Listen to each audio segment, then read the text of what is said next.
Say it's the sky. The sky, very good. So as you're in this place, notice if this sky looks the same to you or a little bit different. What seems different about this sky? There's a couple of clouds. Mm-hmm. Yes. And they're either trees or I would say like mountains in the distance. Mm-hmm. Very good.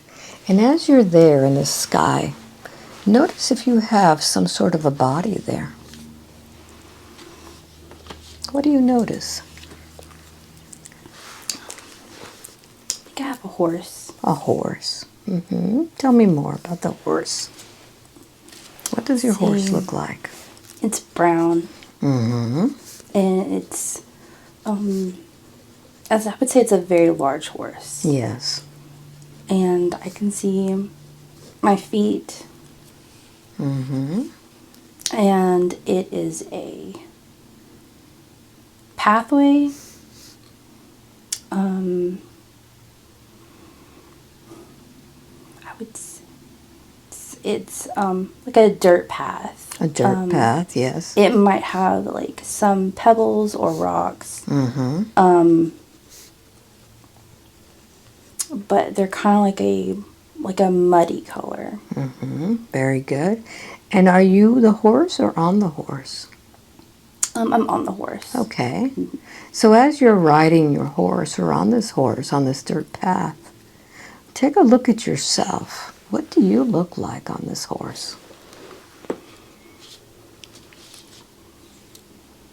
I would say I'm young. Mm-hmm. Do you feel male or female? I feel male. Mm-hmm. Kind of muscular. Yes.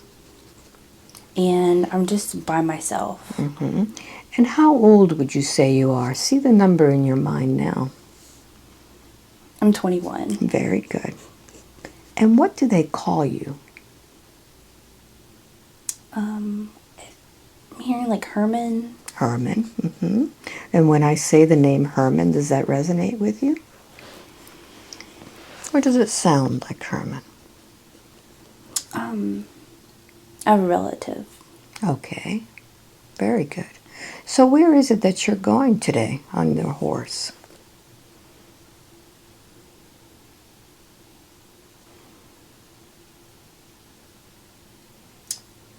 I feel like I'm going to like a battle. Mm-hmm. Yes. Are you going to be in this battle? Notice how you're dressed. I am. Mm-hmm. How are you dressed? It is like a brown like warrior outfit. Yes. And do you have any shoes on? I have a type of sandal. Mm-hmm. Yes. And notice if you're carrying anything on your body or on the horse. I feel like I have a shield and a sword. A shield and a sword. Mm-hmm. Very good. And I have a helmet. And what does your helmet look like? It's metal. Mm-hmm. Does it have any decoration on the helmet? It just has a pointed. Mm-hmm. It's pointy on the top? Yeah. It goes like a fin. Like a fin. Very good. And is there anything that's covering your face to protect your face from battle? I have a cover. Mm-hmm. But I don't have it up right now. Okay, very good, very good. So I'd like for you to just advance a little bit more to where you get to the place in which you're going.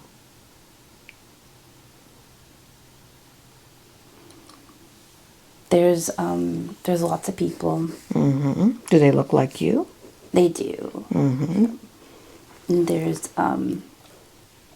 about 5 rows of people on horses like me. Mm-hmm. Yes.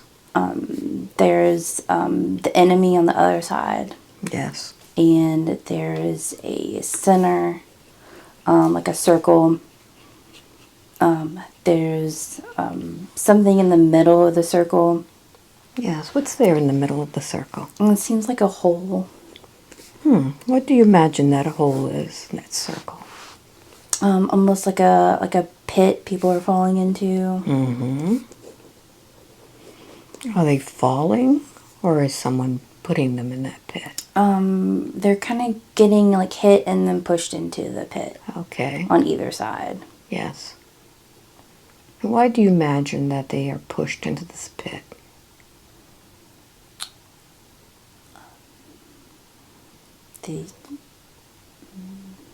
Are they soldiers? They're soldiers. Yes. So is this pit some sort of a discipline?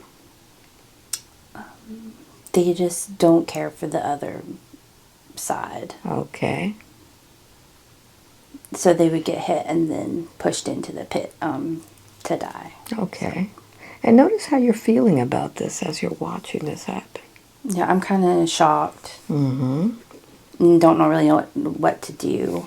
Right. I feel like I get hit kind of like in the rib area. Yes. I don't really fall immediately because I'm in shock. Yes. But I feel like I fall eventually on my left side. And what happens when you fall? What happens next? I kind of just lay there and look up at the sky. I still see my horse. And I see that he has a kind of like a blanket over him where I was sitting. Yes. And I feel like it's kind of like blue and green and red. With gold trimming on it, with gold tassels. And what does that blanket signify on top of your horse? It was my rank as an officer. And as you're watching this, your horse with the blanket, where are you? Where is your soul? I'm kind of in the middle between the horse and my body. I'm kind of just looking around. Yes. What happens next as you're looking around? Where do you go?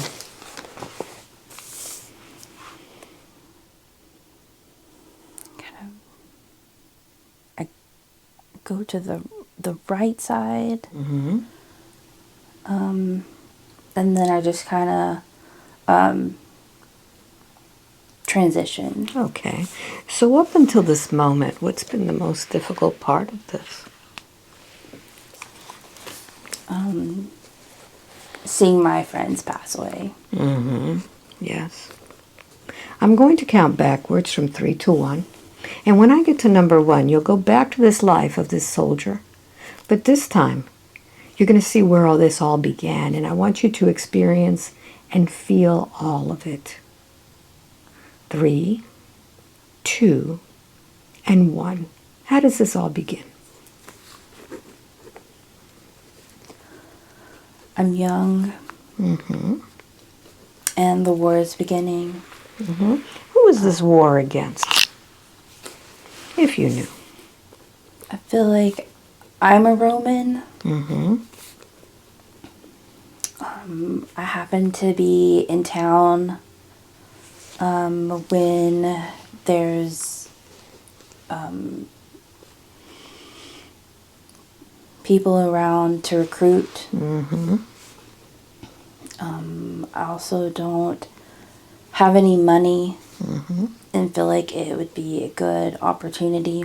Yes. Do you get paid well as a soldier? The pay is medium, but the meals are guaranteed. Very good. So you know you won't go hungry. Right.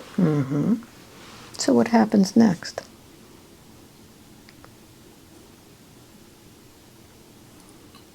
Next, I get a time and a place to be. Yes.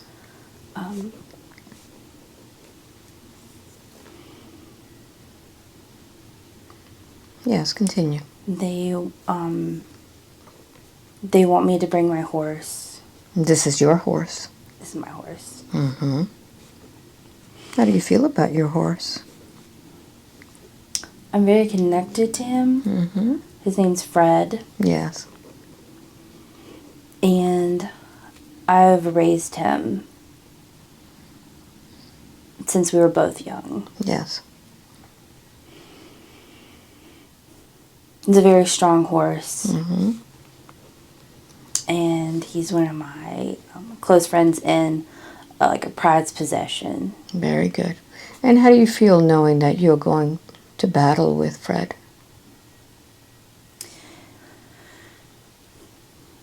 It's a comfort. And he makes me feel less alone. Yes. While I'm scared in battle. Yes. Very good. And what do they call you? What is your name?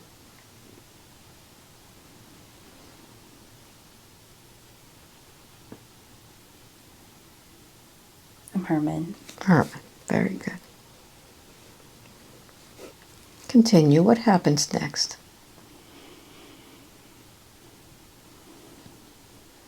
Next, I'm by a water fountain in the main city.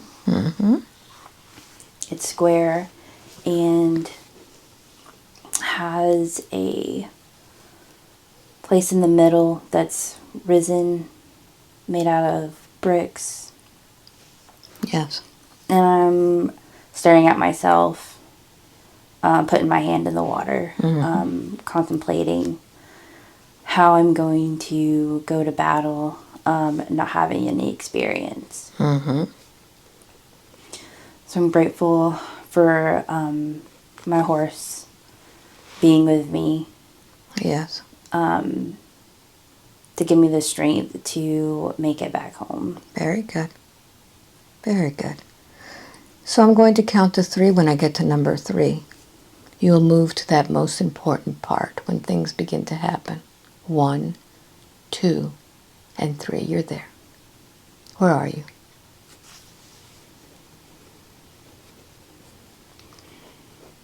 I'm at the edge of the forest where the battle is about to start. And I'm looking over the land. It's very hilly.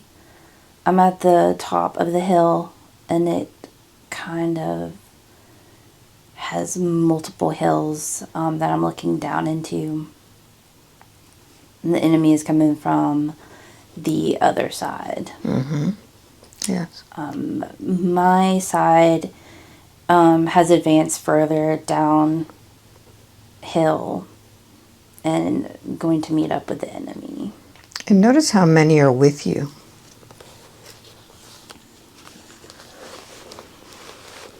There's about 5,000. And they have swords. Some have like spears. Yes. And you could see carefully now what you have, even with more detail. I have a sword and it's on my right side. And it has a black handle. Yes. Is it made out of metal or wood? What is it made out of? It's metal. And I feel like it's like a black leather handle. Yes. What happens next? I go to hold it. to make sure that it's there. Yes.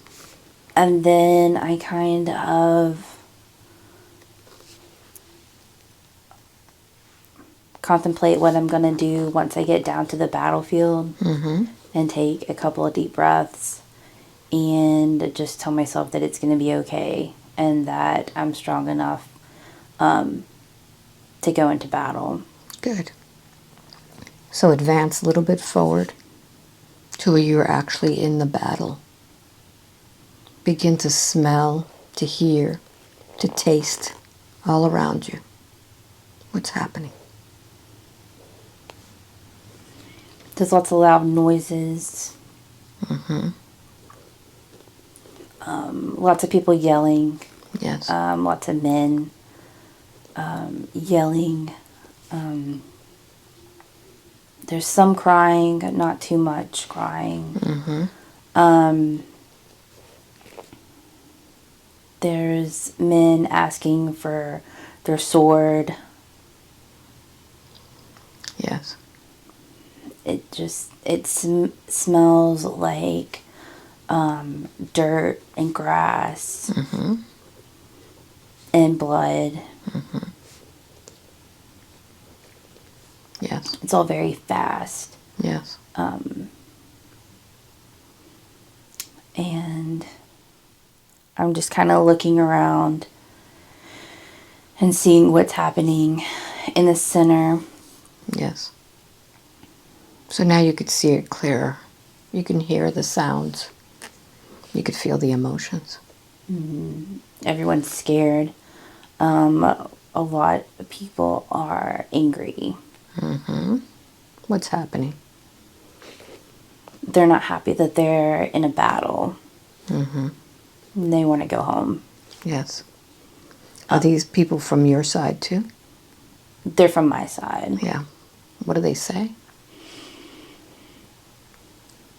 They're not happy that they're there. And they're angry. Yes. They don't understand why there has to be a battle. And why it was their only option at the time. And what did the leaders say? I'm the leader. You're the leader.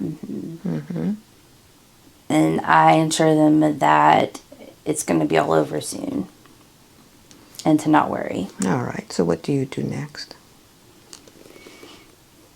I try to lead them the best that I can. But over time, I eventually get hit. So I want you to go to the moment right before you get hit. Tell me what's happening. I get closer to the center. There's lots of swords in the center. And there's about 4 horses. And they're just walking around it continuously. Yes. And what is in the center? It's people. How many people are there? There's about 10. Yes. Yes. Tell me more about those people now. They're looking up. Yes. And that is when the people on the horses kind of taunt them. Yes. And eventually they get killed. Do you have any part of that? No, I just observe it. What happens next?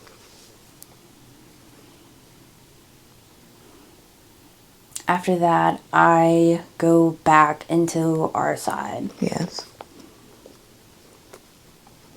I may get about halfway. And then that's when I turn around. What happened? That's when I got hit. Yes. What hit you? A sword. Notice where that sword had hit you. That's on my left side. My middle left side. And if you feel that sword, does that sword come back out? It stays. It stays. And what is the last thought that brain has before everything happens before you leave that body? I'm just worried about my horse. Mm-hmm. Yes. So as you leave this body now, I want you to look back at everything that happened. And I want you to talk to those that killed you. Talk to those that put you into this battle. Talk to your men. Who do you want to talk to first?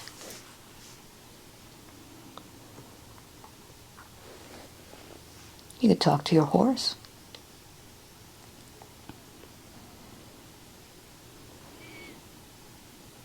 He says that he's sorry that I got hit. Mm-hmm. And that he watched me fall off of him. Yes. And felt me. Mm-hmm. So what do you say to him, knowing that he is also suffering for your loss? I tell him that it'll be over soon. Mm-hmm. And that he was a good horse to me. Very good. Notice how he reacts when you tell him that. He hugs me. Very good. So go ahead and send your horse that love. And as you send that horse, I want you to talk to the ones that killed you.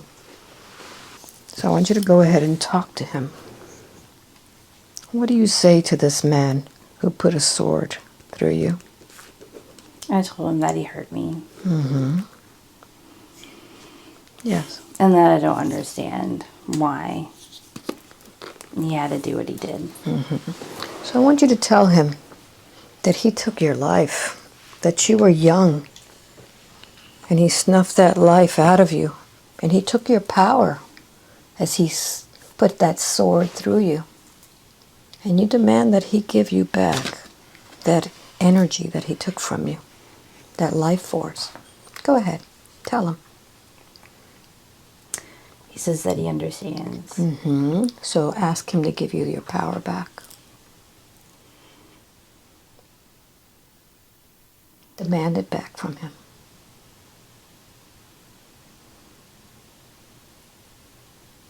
He says that he won't. It's not a question of whether he will. You are taking it back. Go ahead and take back that power.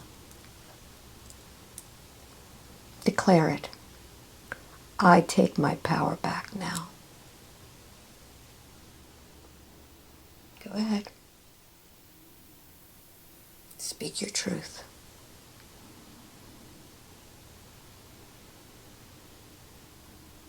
Okay, he says he's done. All right. So go ahead and take that power now. Breathe it in. Take your power back. This is yours. He took from you your power. You're taking it back now. It's rightfully yours, not his. And as you take back your power, you'll be able to see right through him and understand why this man needed to take your life force in order to energize himself. What was he lacking? Empathy. Mm-hmm. From his parents. Yes, very good. So now, can you forgive him for using you to take back his power from what he didn't have at home? Do you realize that that's what he was doing? I do, yeah. Mm-hmm. And can you forgive yourself for not taking back what was rightfully yours? I can. Mm-hmm. Notice where you've been holding all this time. Where do you hold all that? It's in my lung. In your lung. Very good. Very good. Very good. So now I want you to go ahead and use your hands and stitch up that wound. Stitch it up. Notice where the sword went in, and I want you to go ahead and just suture it and tell me when you're done.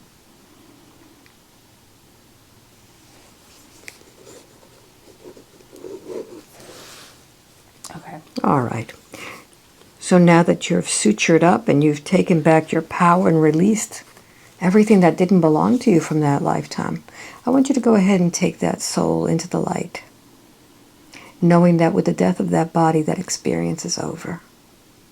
And with the end of that experience, it no longer affects you in that lifetime, in this lifetime, in any lifetime at all.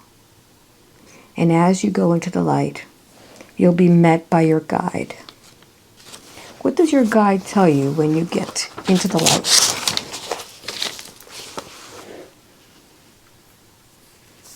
That it's done. Mm-hmm. And I don't have to worry about it anymore. Good. Just out of curiosity, what was that whole purpose of living that lifetime? What did you need to learn there?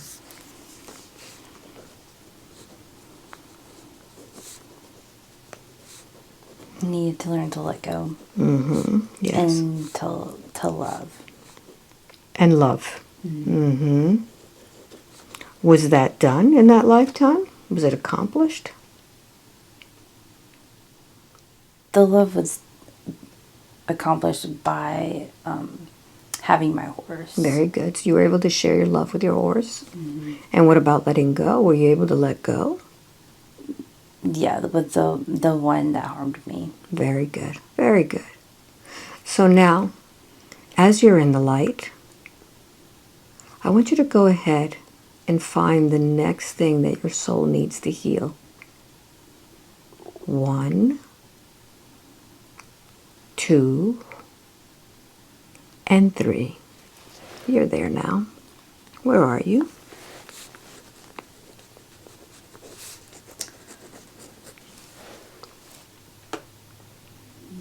Yes. What is this place? Even if you think you're making it up. I feel like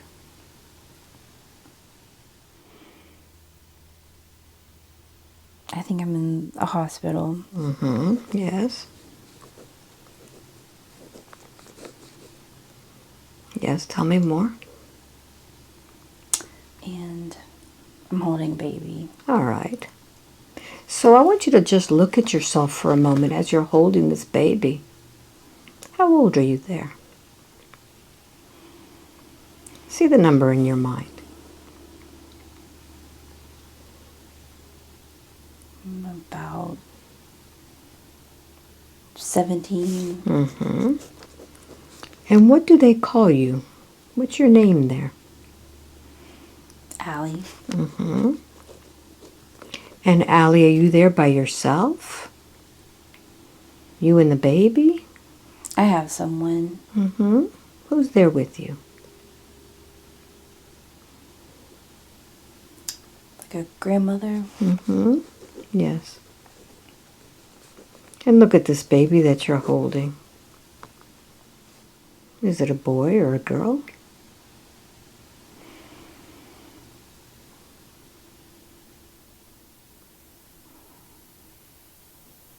It's a boy. Mm-hmm. And this is your son? Mm-hmm. It is. Yes. So take a moment and look at this baby. Feel the emotions as you hold him. What's happening there? I'm happy and confused and scared. Yes, tell me about that. What's going on? He wasn't planned. He wasn't planned, yes. Nobody knew. Mm-hmm. So I want you to feel those feelings that you're holding as you're holding your baby. What is that main feeling? Just emotion. Mm-hmm. And don't know how I'm going to care for a baby Yeah. by myself. Mm-hmm. I have others to help care for it, but I don't want to ask anybody for help. Mm-hmm. Yes. It's almost like you got yourself into this. You need to get yourself out of that. Yeah. Yes. I feel like it's my responsibility. Mm-hmm. You seem to be a very strong young woman. Mm-hmm. So tell me more. What happens next with you and your baby?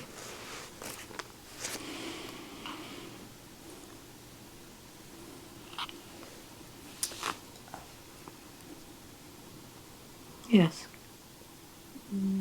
Are you still in the hospital? I am. Mm-hmm. But it's time to go home. Okay. Yes. And where is home? Who do you go home to? I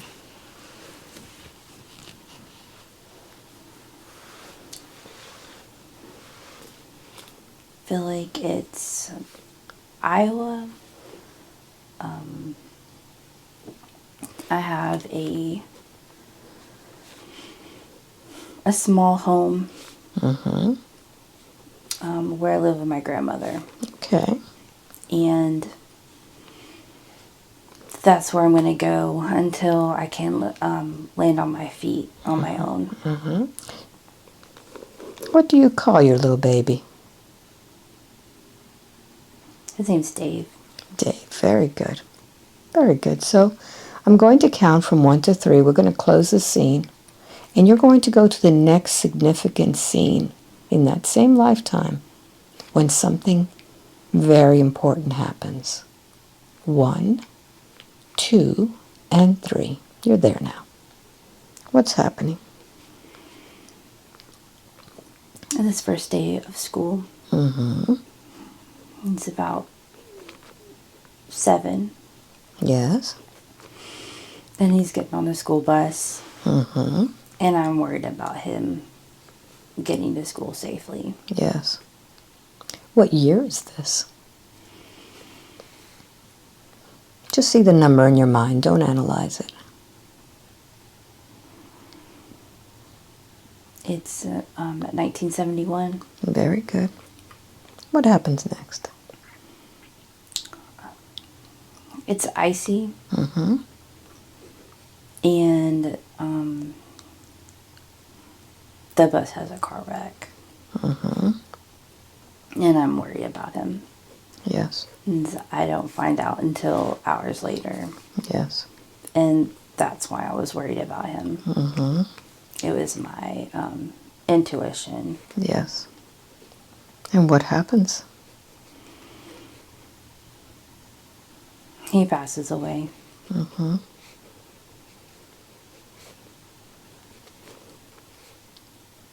And it was sudden. Yes. But he wasn't hurt. Mm-hmm. He left quickly. Yes. So I want you to think about this. What's been the most difficult part of all of this? Being alone. Mm-hmm. So listen carefully. I want you to go back to the moment in which all of this began. When you put that beloved one on the school bus. But this time, you're going to tell him exactly what you need to tell him. You're going to change because your intuition tells you that you need to speak with him, to explain things to him, to let him know things that you didn't tell him. I'm going to count from 3 to 1. When I get to number 1, you'll see yourself saying goodbye to him. 3, 2, and 1. What happens now? I get on my knees. Mm-hmm. And to get eye level. Yes. He has a shaggy brown hair. Mm-hmm. And blue eyes. He has a blue backpack. Yes. And he doesn't understand why I'm so worried. Mm-hmm. He can tell that something's off. Yes. And he reassures me that it's going to be okay. I want to drive him to school, but he wants to get on the bus with his friends. Yes. Yes. So I want you to tell him everything. Tell him how you feel about him. I tell him that I love him, and he says that he knows. Mm-hmm. Yes. He never doubted him. Yes. And he can tell by the way that I cared for him. Yes. And then I give him a hug. Give him a big hug now.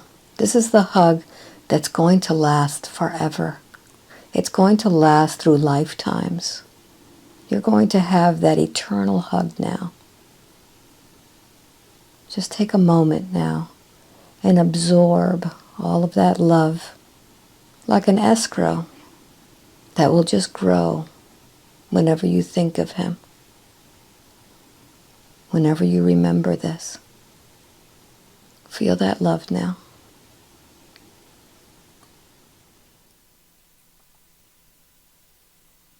Knowing that this hug lasts forever. And feel the joy.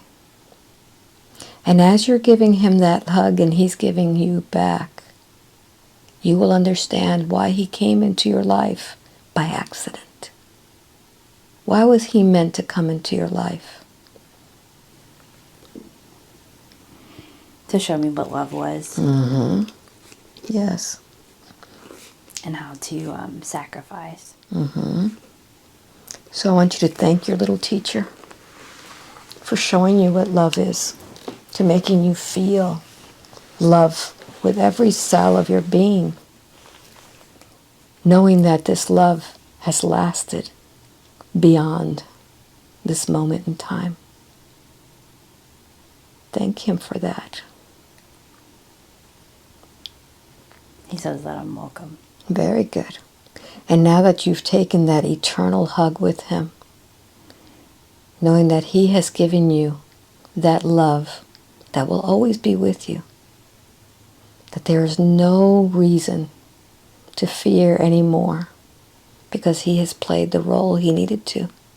He has given you that eternal love. You can now send him on the school bus.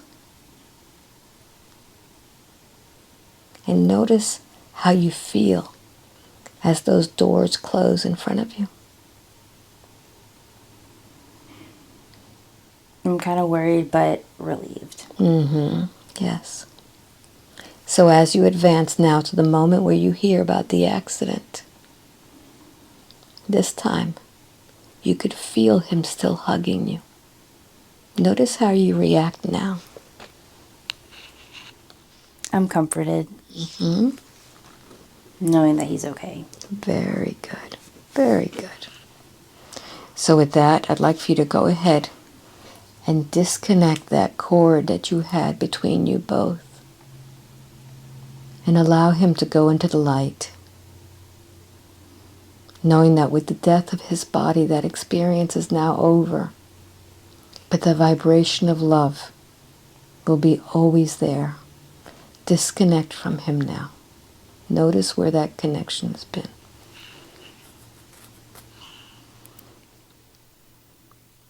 It's been in my lower stomach. Mm-hmm. Yes.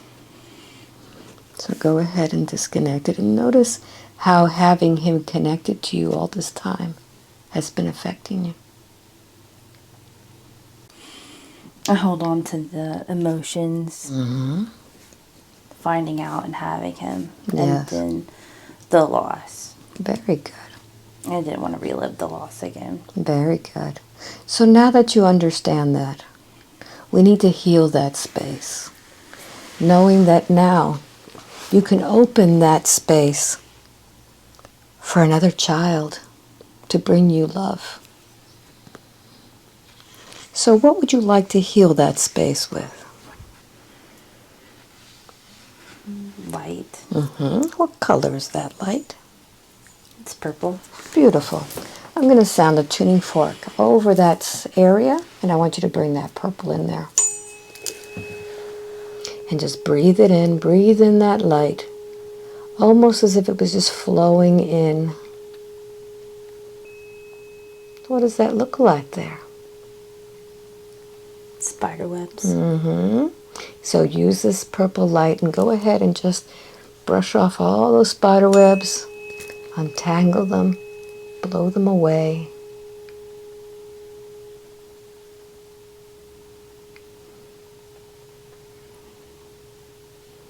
They become healthier. Very good. So I want you to go ahead and send that space love. So you can explain that all of this time you have been holding back that function with your grief. And that grief is no longer, it's just been replaced with love. They say that they know. Very good, very good. So now that we have that, I want you to go ahead and begin to feel that anxiety, that overstimulation that you have held all this time. Begin to feel it, and as you begin to feel this anxiety, I want you to tell me what it feels like to feel this anxiety. It feels like what? Feels like I'm in water and I can't get out. Very good. So as I count from 1 to 5, I want you to intensify that feeling of being in the water. And then you'll tell me what's happened. 1, feel that feeling, that anxiety of being in the water. 2, make it stronger now. Feel yourself struggling in that water. 3, make it even stronger, using your whole body. 4 and 5, where are you? In water. What kind of water are you in? Feel it around you. I'm in an ocean. An ocean, yes. And I'm drowning. And drowning. Are you male or female there? I'm a male. Yes. And look around you. What kind of conditions are all around you? There's others, but I'm mainly concerned about myself. Yes. Yes. And our boat has sank. Your boat has sank. And is this a small boat or large boat? It's a medium boat. And there are others in the water with you? Yeah, the crew. Yes. And what else is in the water with you? What do you notice around you? There's barrels. Our cargo. And cargo, yes. What happens next? I'm trying to search for something to hold on to. Because I can't swim. Yes. And as you can't swim and you're searching, notice what happens as the water starts going into your nose and your mouth. I can't touch the bottom. Yes. What happens when you can't touch the bottom? I'm moving my arms around. Yes. And I'm trying to see, but I can't see anything. Is it daytime or nighttime? It's daytime. Okay. But the water is dark. Yes. Yes, continue. What happens next? There's stuff floating around. I can hear the others. Yes. What are they saying? They're wanting help. Yes. Can they swim? No. So all of you are pretty much in the same condition. We're all drowning. All drowning, yes. So what happens next? Some of them find things to lay on. I'm seeing the boat sink. Yes. It doesn't fully sink. Is there anybody left on the boat? There's one. It's the captain. Yes. He's the evil man. He's an evil man, yes.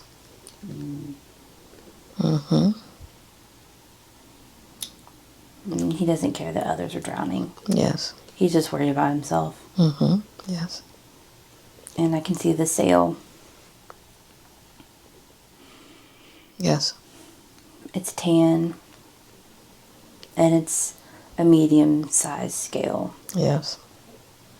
And is the sail flapping? Or is it stiff? Notice what's happening with the sail. It's moving slightly. But there's no wind. Yes. What happens next? The captain's yelling at everybody. What is he saying? He's saying, save yourself. How does that make you feel when you hear the captain saying, save yourself? I'm angry because I didn't want to die. Mm-hmm. How old are you there? My 30s. Yes. I'm not very healthy. No, what's wrong with you?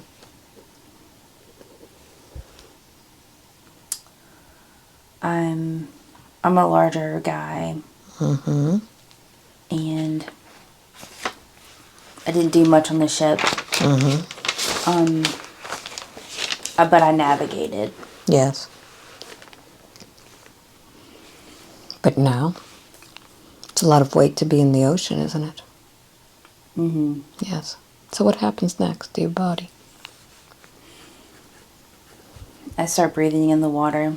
Mm-hmm. Yes. And I can still see the sky. Yes, continue. But it slowly gets darker. Yes. And then I pass out. Mm-hmm. And where is your soul when you pass out? It's around my head. Yes. And do you stay there with your body?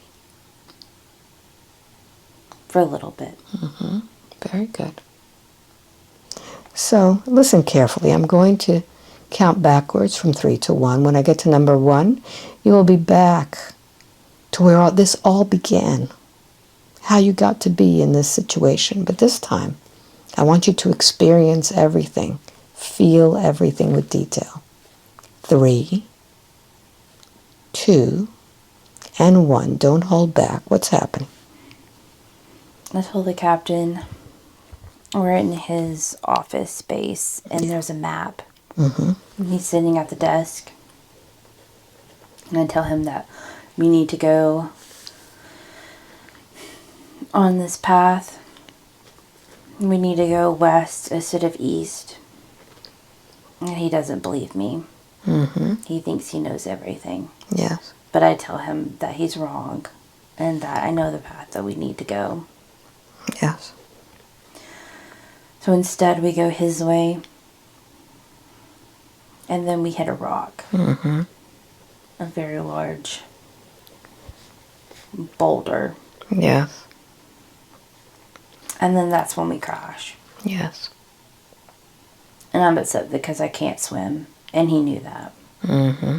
And I feel like he did it on purpose. Yes. Because he didn't like me. Mm-hmm. Notice how many other souls are on that ship.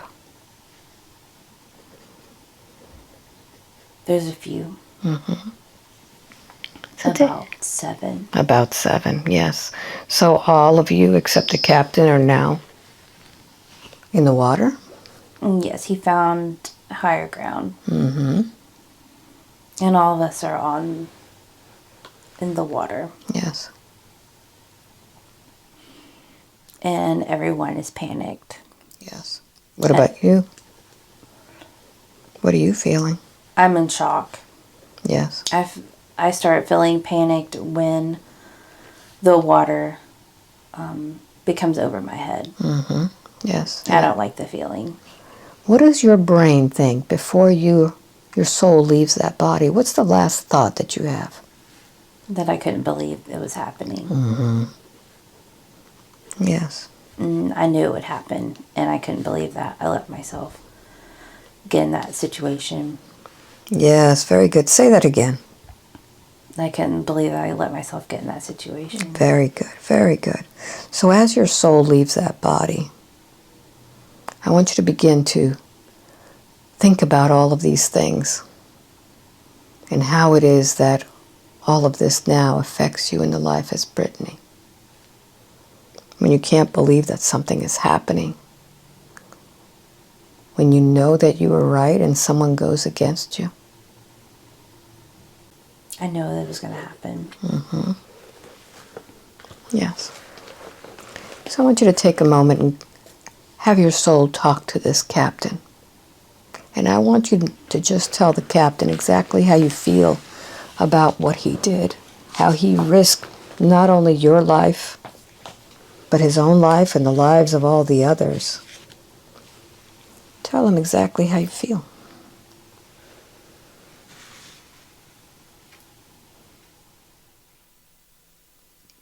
Don't hold back. He says that he was doing what he thought was right. Mm-hmm. He wanted the money. Yes.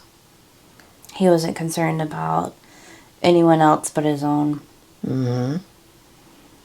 But you could tell him that he took all your energy, that you gave those instructions from your heart, from your soul. You knew you were right. And he took that away from you. He stepped on that. And you want that back. You want that confidence back. You want all of that back. Go ahead and tell him. In your own words, say it out loud.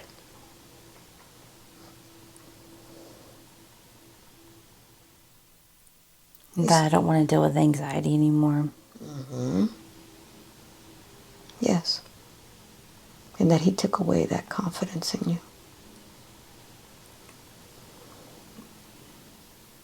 Notice how he did that. He says that he's healing from it in his own timeline. What about you? You need to heal from that. So you want that energy back. Tell him. He tells me to take it. Very good. Open your arms and receive it. Take it back. Take back all of it, all your confidence. Knowing that when you say and speak something, there's not going to be any fear behind it.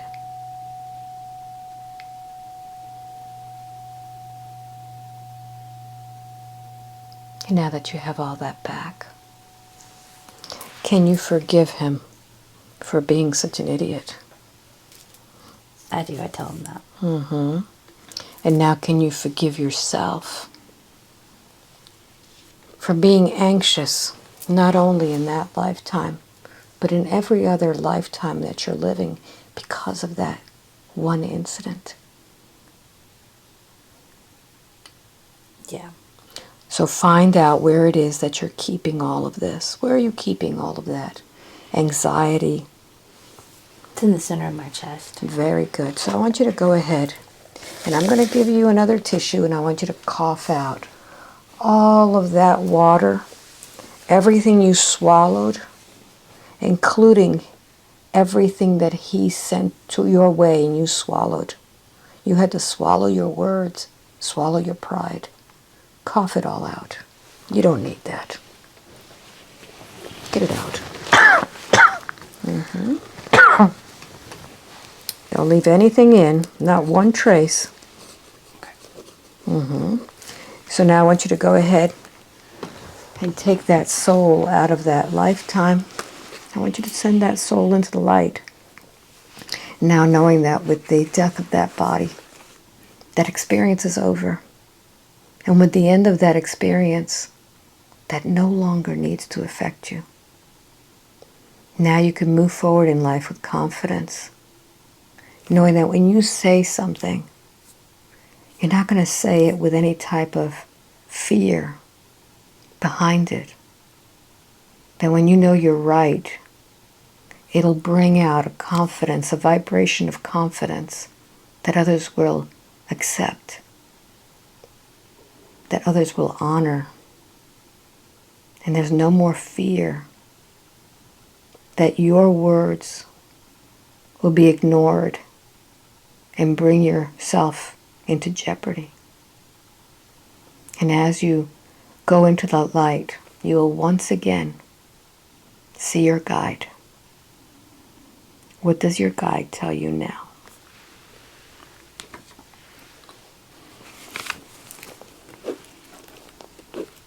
That I need to work on self-worth. Mm-hmm. Yes. And how is it that you're going to work on self-worth? I'm going to find confidence in the things that I do, in my abilities. Good. And who's going to help you with that? So in the future, you'll be assured. My guides will help me. Good. Very good. So now I'd like for you to go ahead and release from that lifetime, disconnect from that life, knowing that that's over. And I'm going to have you blank that out again, and I'm going to count from 1 to 3. When I get to number 3, you will be connecting with that life, with that spaceship. 1. Seeing yourself there in that spaceship. 2. And 3. What's happening? I'm walking around. What do you look like there? I have on black pants, black shoes. My top is long sleeve with pointed shoulders. Yes. And I think I'm a female. And what does your body look like? I'm green. Look at your hands, look at your arms, look at your face. What do you look like? I have scales almost like a lizard. Scales like a lizard, yes. I have a tail. And what does this tail look like? It's long. Like a lizard? Like a lizard, and it's also green. Yes, and what does your face look like? I have big eyes. Yes. And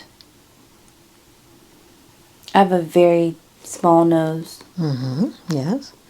And a big smile. A big smile, very good. And I have blue scales going down my back. Very good. And notice the top of your head. What does that look like?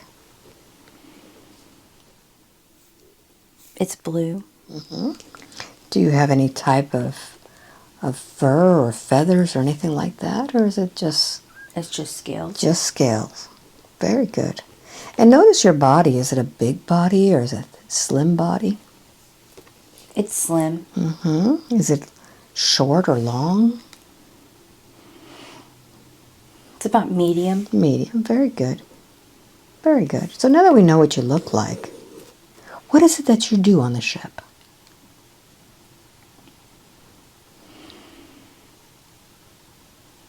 I like to navigate. I like to observe. Yes. What is it that you're observing? The crew and other planets. Yes. I watch for other spaceships so we don't collide. Okay. Similar to what you're doing on the ship on the water? Navigation? Yes. And what is your skill set? How is it that you know how to navigate? I can see things. What kind of things do you see? I can see patterns. Okay. They're very easy to spot. I know where to go and how to get there. Yes. I do that better than driving. Very good. So you're kind of like the one that tells the captain or the commander where to go or what to do? Okay. And how is it that you get along with the rest of the crew? I like the captain. He doesn't say much. Okay. Take a look at the captain's eyes. Do you recognize those eyes?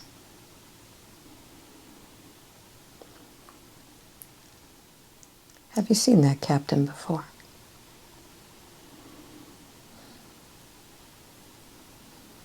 I think he's a family member, but not one I'm close to. Very good. Very good. So let's now go to a moment in that lifetime in which something is happening. I'm going to count to 3. When I get to number 3, There's going to be an incident that affects you. 1, 2, and 3. What's happening? I'm kind of confused. There's a lot of activity happening outside of the ship. Mm-hmm. And I don't know how to navigate with all the commotion, and the ship is kind of spinning. Okay. What do you imagine has happened outside? I feel like we've been hit. Mm-hmm. And we're trying to recover. Yes. There's a lot of commotion, and I'm not on that crew, so I don't feel like I'm equipped to fix it. Mm-hmm.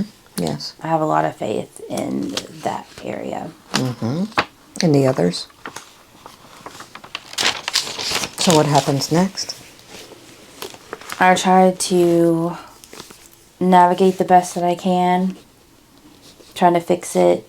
Maybe there's somewhere we can go, somewhere we can land, but I just feel a whole bunch of going back and forth. It's spinning a lot. Mm-hmm.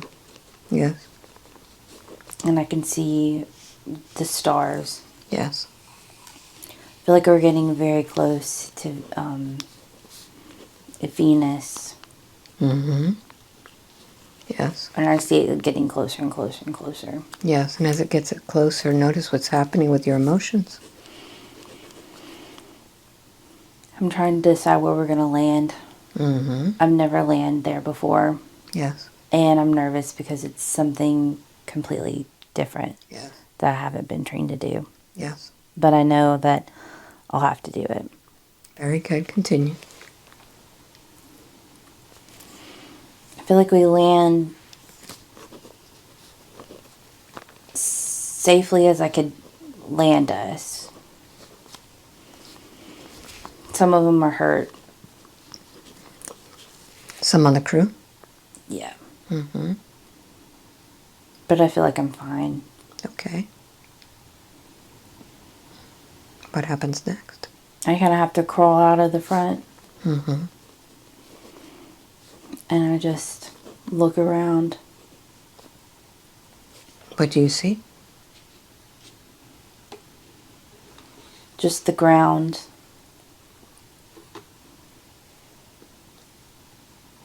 Notice the ground. What is it that you're touching? What kind of ground is it? It's hard. Mm-hmm. It's still blue. Mm-hmm. Does it have any vegetation?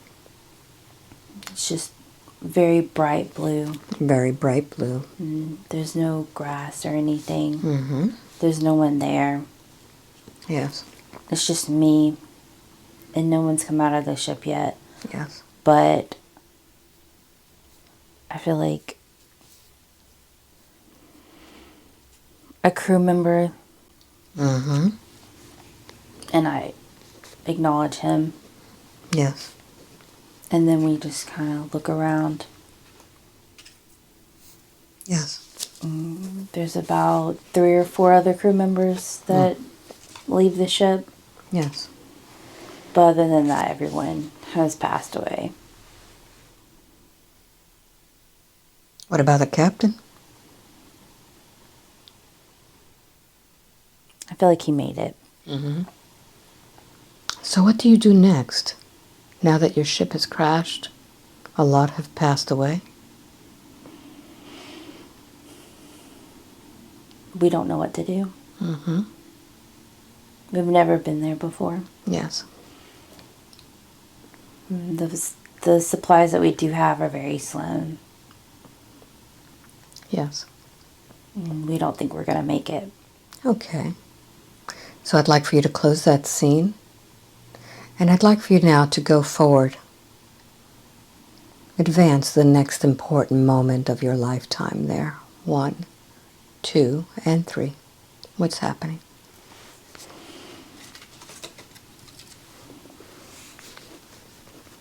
I feel like it's me and one other person.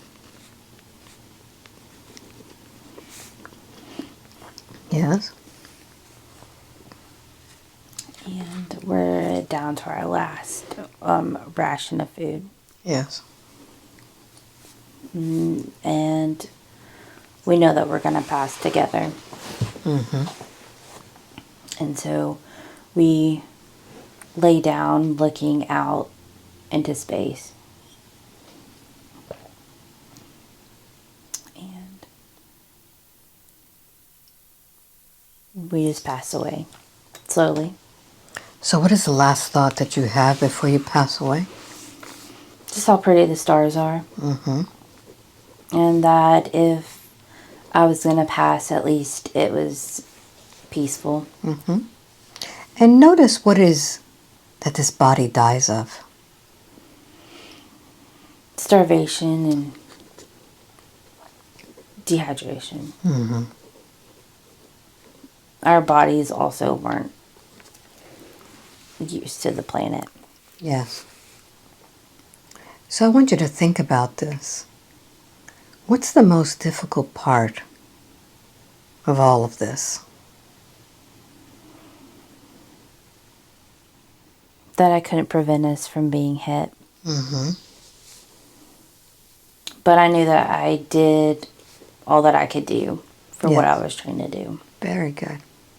I'm thankful that all the crew listened to me. Good. So as you consider this, that you couldn't prevent this from happening, and that eventually you die of starvation, dehydration, pretty much without hope. I want you to notice how all of that is now affecting the life as Brittany.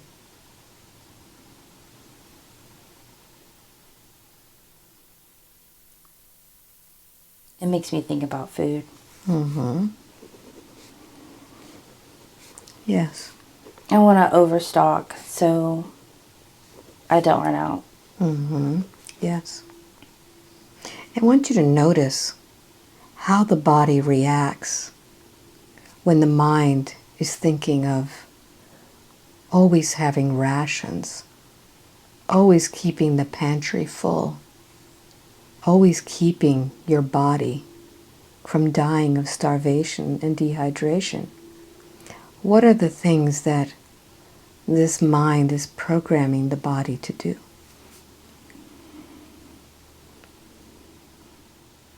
I feel good that I have it. But I know that I don't need all of it. Yes. And that I need to slow down. Very good. So I want you to go deep inside of the programming of yourself as this being on the planet Venus. And I want you to think about how it feels when you run out of rations and your body begins to starve, when your body begins to lose its life force, knowing there's nothing you can do. And notice the feeling that you feel in your body. What is that feeling? It's peaceful. It's not painless, but compared to what it could have been, I'm happy. Very good. So I want you to now see how that body has died. Knowing that when the death of that body, that experience is now over. And with the end of that experience, it no longer affects you.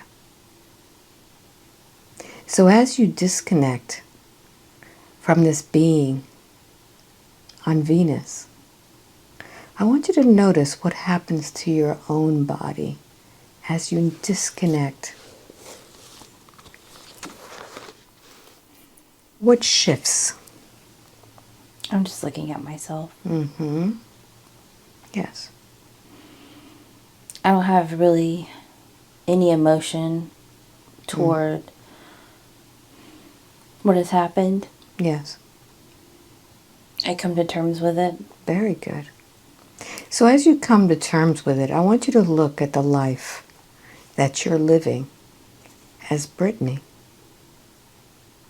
the one who is stocking up on rations, the one who is preparing her own body so that it no longer starves, so that it has enough packed in, no matter where it is, within the pantry or within her own body.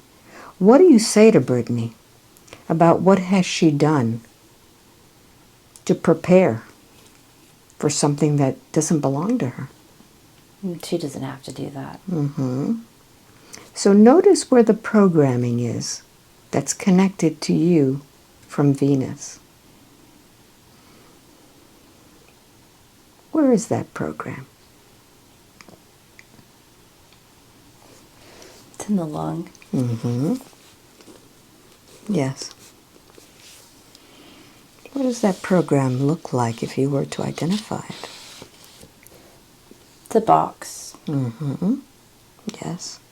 Go inside of that box and see what it is that you have programmed into that box.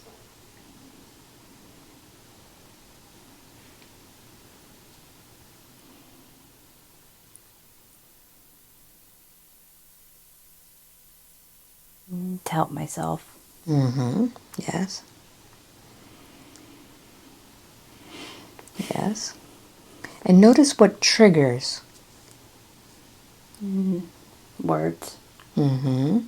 Notice what words. The word help. Okay, very good. And when you hear the word help or the thought help, what happens? What does it trigger? That I need to save them. Very good, very good. But in order to save them, what do you do yourself? I don't help myself. Very good.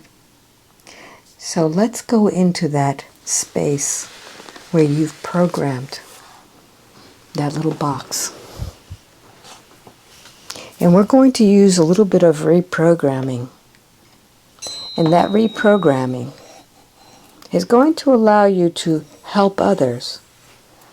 But you know, when you ride an airplane, they always say that if they lose altitude and the mask falls down, what do you do with that mask?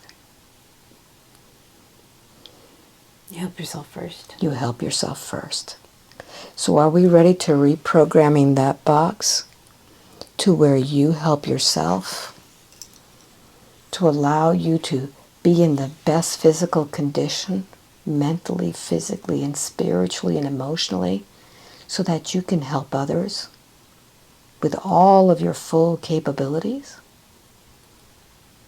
Yeah, I'm ready to do it. Very good. So I'm going to sound a tuning fork for the 9th chakra. And that 9th chakra contains an energetic field with spokes on it. And all of those spokes are experiences from different lifetimes. And sometimes those spokes aren't wired properly.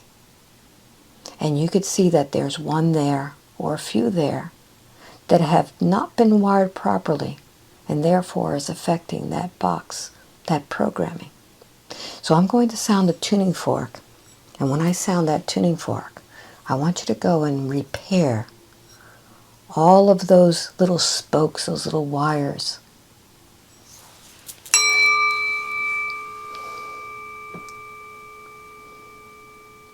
Go ahead and begin to just do all the rewiring. I'm going to sound it a few times.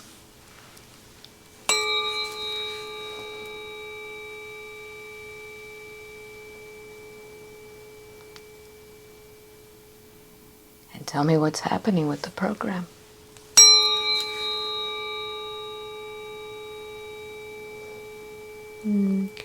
Became light. What color? White. Very good. I want you to go ahead and rewire it to where instead of helping others, and leaving yourself behind, that you can now do the opposite. Help yourself first so that you are strong, you are fit. You think about your own health first before helping the others. So notice what has shifted in your body.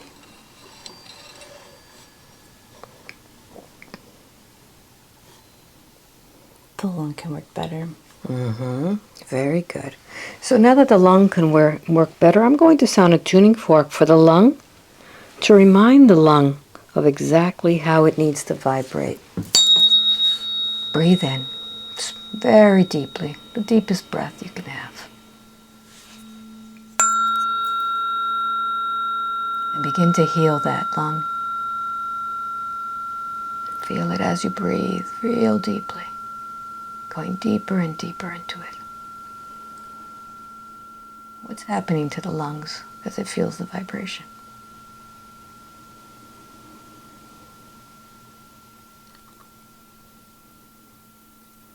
It's becoming happy. Very good. Very good. So now as the lungs are becoming happier, that you've reprogrammed that box, I want you to now focus all of your attention on all of those cells that have been holding on to all of those rations that you've been holding on to, that you've been storing, like a little squirrel storing all of the nuts for winter. And I want you to see how much you've taxed all of those cells. What do those cells look like to you? Heavy. Heavy. Very good.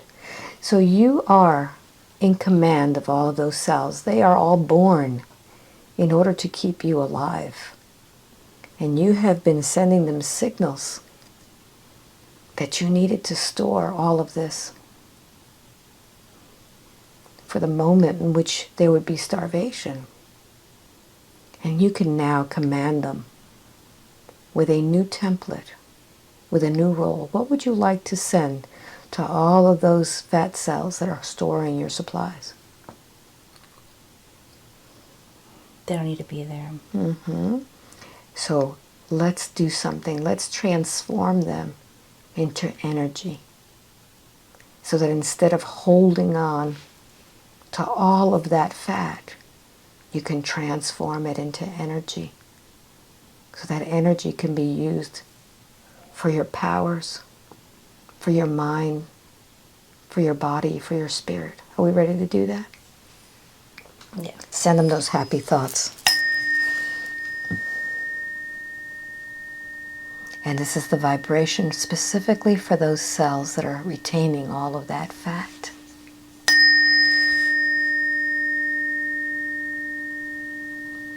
And as you love them, send them love, send them appreciation.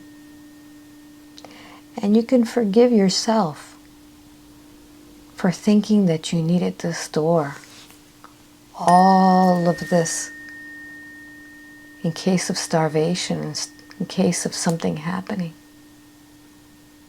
You know that whenever you need energy, you'll have it. That you can manifest at will. That you will always have exactly what you need. And tell me what's happened to that body now that they've received this new order. They feel new. Very good. Very good. So I'm going to do one more thing. We're going to go back in time, and this time you're going to go back to a moment in which you were able to see those dare dogs. As I count backwards, you will be going back into that body of a little girl, but with the mind of an adult. 3, going back, 2, and 1. What's happening?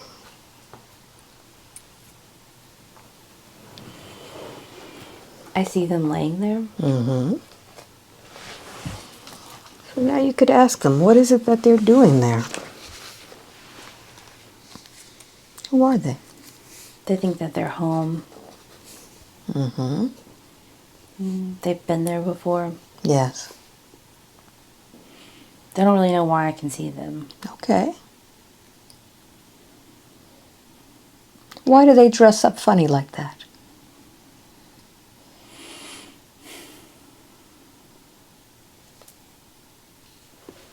I think it's just because I was asleep. Mm-hmm. Yes. And that's what I associated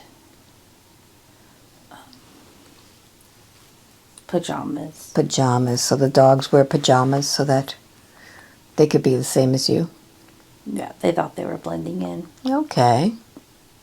So now that they've been found out, ask them more about who they are.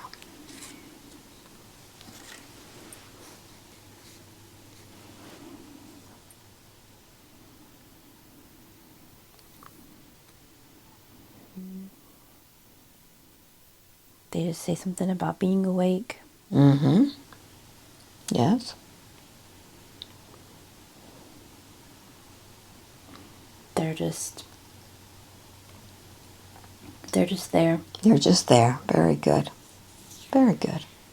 They don't mean any harm. All right. So I'd like for you as the adult to talk to this little girl. Explain to her why she sees these dogs now.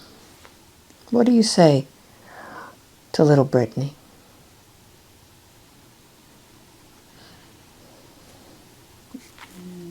That I have an ability to see energies. Mm-hmm. And that it's okay. Okay, very good. Does she need to be scared of any of these things? No. No.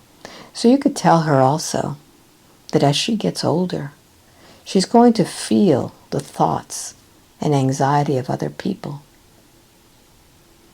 Tell her what she needs to know about how to handle all of that.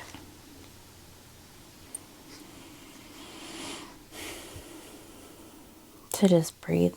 Mm-hmm. Very good. It's not as bad as she thinks it is. Mm-hmm. Very good. So give her a little hug or a big hug. Just give her your love. And you could tell her that you're going to be there as she grows up. You're going to guide her. What does she say? She says that she knew I was always there. Mm-hmm. Very good. Very good. So allow her to just grow up in your arms. And as you look back at the life you've already lived, what advice do you give Brittany as she goes now with her skills? What do you say to her? To practice. Mm-hmm. She's going to get really good. Good. And what is the mission that she has come here with? To heal. To heal. Mm-hmm. Does she have healing abilities? She does. Mm-hmm. And are those activated now, or will they be activated later? Some are, but she'll get more powerful. Very good. Very good. Some things she doesn't know yet. Mm-hmm. Good. So I want to know why it is that you brought her here today. Why did she get this session? What did she need to know? She's had doubts Mm-hmm. and questions. Yes. And she didn't know who to ask. Mm-hmm. Have those doubts and questions been answered? Most. Mm-hmm. What are the ones that you haven't answered yet for her?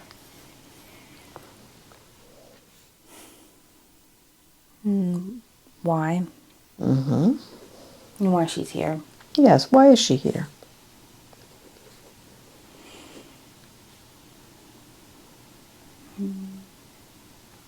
Just going to move those.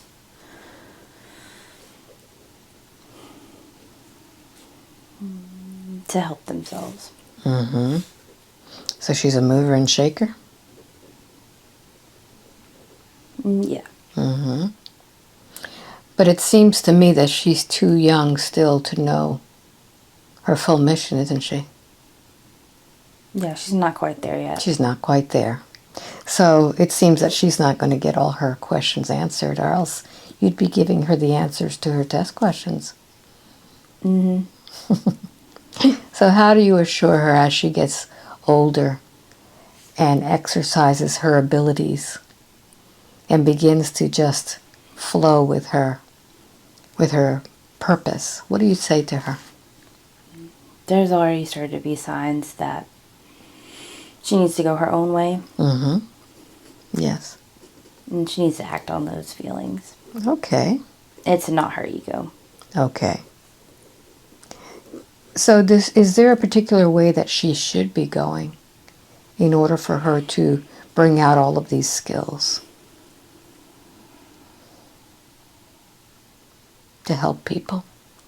Hypnosis. Mm-hmm. She can channel. Okay. But she needs to work on it. Okay. Very good. Very good. It's her next phase. Yes. And I have a question, because it seems that we've been connected ever since the first time that we met. Why is it that we have crossed paths?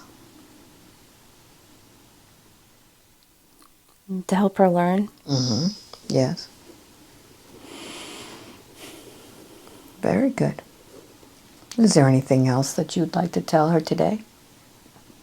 Or do you think we're complete? Everything will be all right. Very good. 5, wide awake, completely alert, feeling wonderful all over. Welcome back. Hey. How do you feel?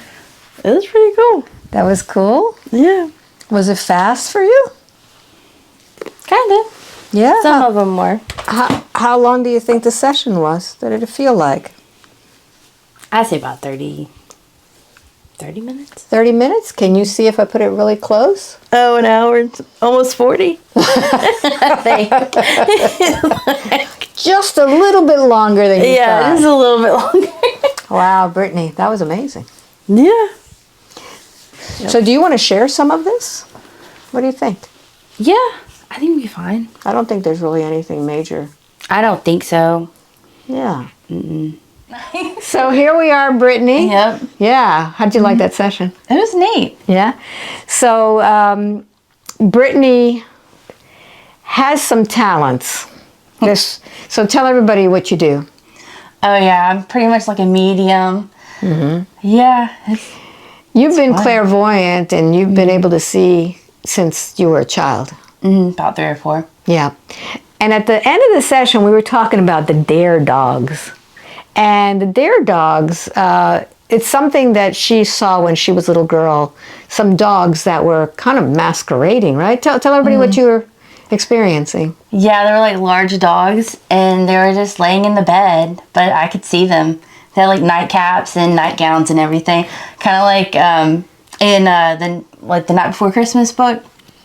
They kind of looked exactly like that one. That's funny, and they were kind of surprised that you could see them. Yeah, yeah.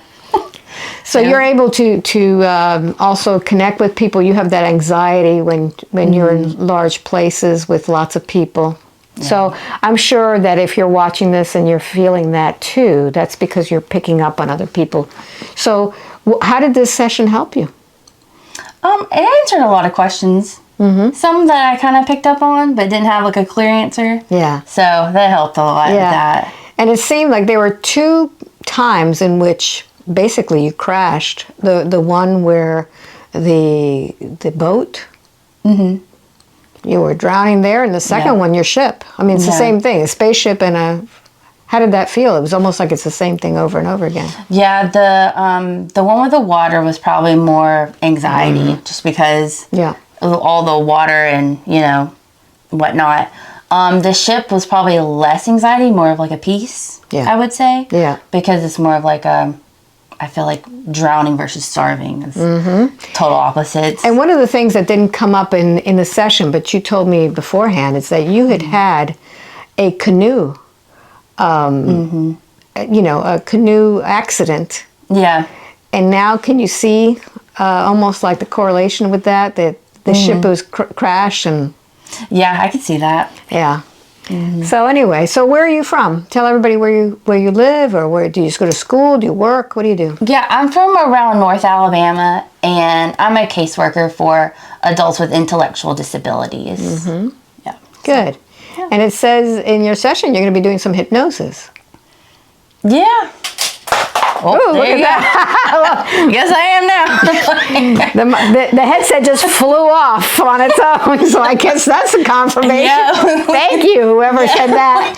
So, if you're interested, in hypnosis, you can do introspective hypnosis, and just go to my website, albaweinman.com, look under events, and there you'll see listed where I will be co-training with Antonio Sangio, who has the introspective hypnosis class. And if you want a session with me, just go to my website and sign up for my newsletter by going to the hypnosis tab and then newsletter and find and get the session. So I want to thank you all for watching, and I hope I get to meet you someday too. Thank you very much. Bye. Bye. Give me that hug.